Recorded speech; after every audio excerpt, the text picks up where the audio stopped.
It's your boy HifiVega back again, and today I've got something really cool for you. I've got a double-DIN wireless CarPlay receiver that you might not have ever heard of before. I've got it right here, Ousmin OX-E8 Pro. It is a wireless Apple CarPlay unit. It also does wireless Android Auto and has backup camera included. Lots of things, so I think we should check this thing out and see what I think about it and not waste any more of your time.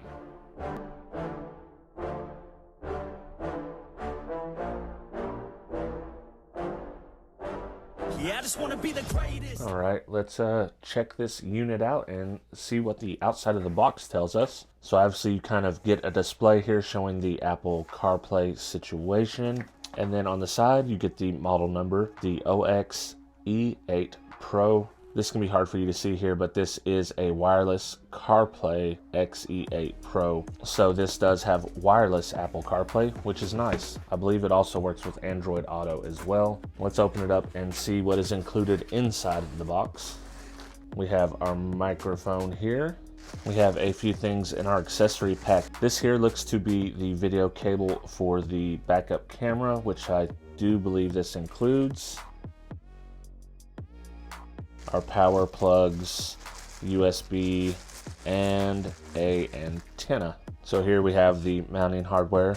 All right, so the unit itself looks pretty nice. It comes with a screen protector on it straight out of the box, so that way you don't have to worry about the screen getting scratched up right away. It looks to have simple buttons here, capacitive touch buttons, I'm assuming. I'm kind of a volume knob guy, but that's just not the way of the world these days, so you gotta work with what you got.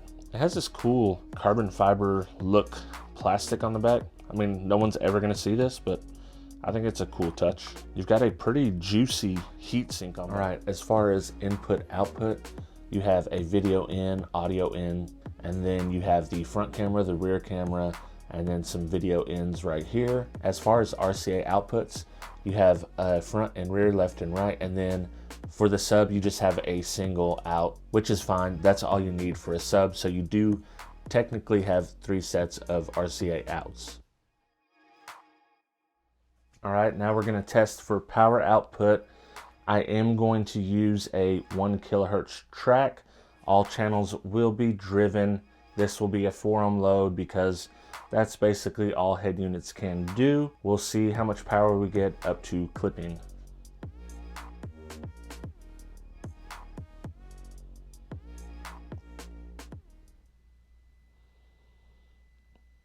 Looks like we got 14 watts at clipping at 4 ohms. And if you listen, you can hear a very slight humming. For the next test, I have the DD1 hooked up. We're gonna see at what volume we get distortion out of these speaker outputs.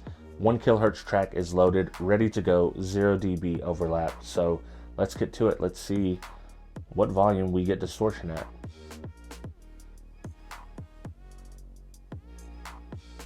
All right, we get the 1 kilohertz detect at like about 16. We get 1 kilohertz. I believe 40 is the top end on this.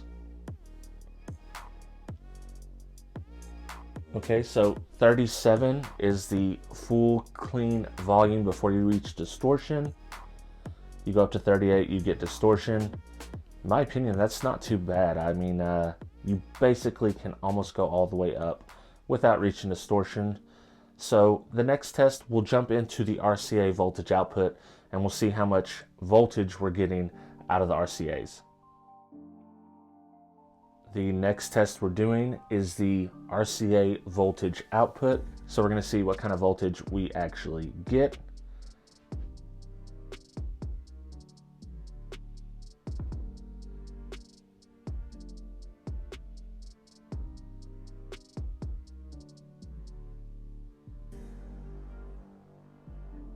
At full volume, it looks like we're getting not very much voltage. Now we're gonna see what volume the RCAs clip at. We know we get 0.3 volts at volume 37, which is the top end before you start distorting your speaker output. Let's see where the distortion on the actual RCA itself is. So we just reached detect at 37. You can go full volume on the RCAs with no distortion, which is a good sign because you're gonna need full volume to get even, barely above half a volt. All right, I've got the backup camera hooked up. You can definitely tell it's like a 480p camera, but for a 480p camera, I don't think it looks too bad. You can kind of make out my face pretty good. You can make out details like the Mohawk sub, the poster, all the stuff behind me. So I think it's pretty good. If you want like a 720p camera, this is not gonna do it for you, but if you want something basic, I think it will be okay as far as that goes. So let's get in close to it and see if you guys can see what's in my nose here. Yeah, it's not too bad. I mean, even close up, you get pretty good detail. So not too bad on the old backup camera there. All right, so I kind of want to walk through the interface for you to show you basically how it works. It's a pretty simple interface. The viewing angles are pretty good. I'll get you some shots of those and show you how that compares. As far as the scrolling of the touchscreen, I think it's pretty good. There's a slight little bit of lag, but I think it's a useful lag, something that is good in a vehicle. You can calibrate this and get it just the way you want it if you want to. Now, as far as the interface itself, you have wireless CarPlay. If you go into the radio, it's pretty simple. You're just gonna be able to scroll, pick your channels. You've got the USB, the AV-in, the backup camera, Bluetooth music, and phone. Go to the settings here. In the settings, you have the system settings where you can come in, change the wallpaper if you like. We have several different choices. That one looks kind of cool. We'll go with that. I believe that's all we get though. We got 4. You could possibly upload more if you wanted to. Choose your language, change the date and time, do a software update, touch calibration, and then you can see the software version. Then the sound effect, that is going to be where your EQ lies. You have EQ, loudness, and you can turn your subwoofer on and off right here. So once you go into EQ, you're gonna see what looks like time alignment, and it's not really time alignment, it's just a balance and fade.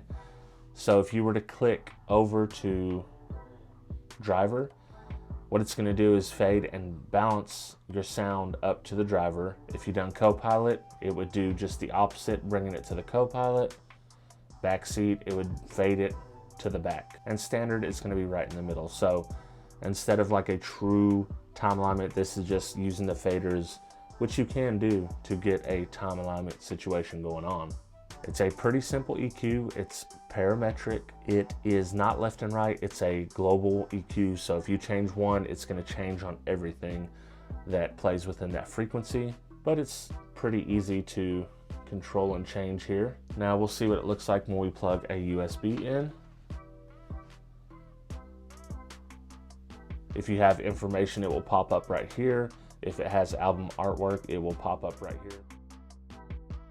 Now I kind of want to show you guys the viewing angles on this unit. So if you're up above it, it's really, really good. If you're looking down on it, it still looks great. Straight ahead, of course, looks great. As you come around to the side here, still looks really, really good. We are almost level. You can still make everything out. Same on the other side. So in my opinion, this screen is really great. And if the screen is the main thing you're going for, the wireless CarPlay, this might be the unit for you. All right, I want to set this up for Apple CarPlay wirelessly. So let me go ahead and open my phone, and I'll open the Bluetooth settings here. Apple CarPlay, click that. So I'm assuming that is it right there. Connect that, we'll pair, we got the same pass key, allow context to sync, use CarPlay. When you go to Spotify, you got Spotify, and then we have, all the stuff that I use. I think next test, we will hook it up to some speakers, some bookshelves, and see what it sounds like.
did I think of the Ousmin E8 Pro?